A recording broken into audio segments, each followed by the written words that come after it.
വിഴിഞ്ഞം തുറമുഖത്തിന്റെ ഭാവി വികസനം ഉറപ്പാക്കുന്ന സപ്ലിമെന്ററി കൺസെഷൻ കരാർ ഒപ്പുവെച്ച സംസ്ഥാന സർക്കാരും അദാനി വിഴിഞ്ഞം പോർട്ട് പ്രൈവറ്റ് ലിമിറ്റഡും അടുത്ത 2 ഘട്ടങ്ങൾ കൂടി പൂർത്തിയാകുന്നതോടെ വിഴിഞ്ഞം രാജ്യാന്തര തുറമുഖത്തിന്റെ മാനേജ്മെന്റ് അവകാശം 65 വർഷത്തേക്ക് അദാനി ഗ്രൂപ്പിനായിരിക്കും.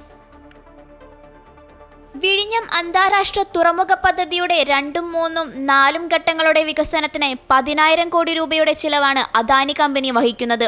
ആദ്യ കരാറിനെ അപേക്ഷിച്ച് തുറമുഖത്തിന്റെ നിർമ്മാണം 4 ഘട്ടങ്ങളിലായി 2028 പൂർത്തിയാകും. പുതിയ കരാറനുസരിച്ച് നമുക്കുണ്ടായിട്ടുള്ള നേട്ടങ്ങൾ നമ്മുടെ 2, 3, 4 ഘട്ടങ്ങൾ 2028 കമ്മീഷൻ ചെയ്യാൻ തക്ക രൂപത്തിൽ നിർമ്മാണ പ്രവർത്തനം പൂർത്തീകരിക്കും എന്നുള്ളതാണ് ഇതിലൊന്നാമത്തെ നേട്ടം.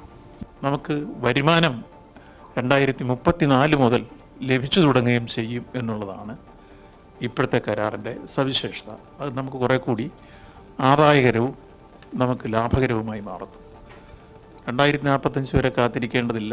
പഴയ കരാറിന് 2039 വരെ വരുവുള്ളായിരുന്നു. നമുക്ക് ഏഷ്യയിൽ തന്നെ ഏറ്റവും ശേഷിയുള്ള സെമി ഓട്ടോമേറ്റ് പോർട്ടായി ഈ പോർട്ട് മാറിക്കഴിയുന്നു എന്നുള്ളതാണ്. 2028 ദക്ഷിണേന്ത്യയിലെ തന്നെ ഏറ്റവും കൂടുതൽ സ്ഥാപിത ശേഷിയുള്ള കണ്ടെയ്നർ ടെർമിനലായി വിഴിഞ്ഞം തുറമുഖം മാറും. അദാനി തുറമുഖ കമ്പനിക്ക് കൈമാറേണ്ട ഭൂമി ഏറ്റെടുത്തു കൊടുക്കാൻ കഴിയാത്തതുമൂലം സർക്കാർ നൽകേണ്ട 30 കോടി രൂപ ഇനി നൽകേണ്ടതില്ല.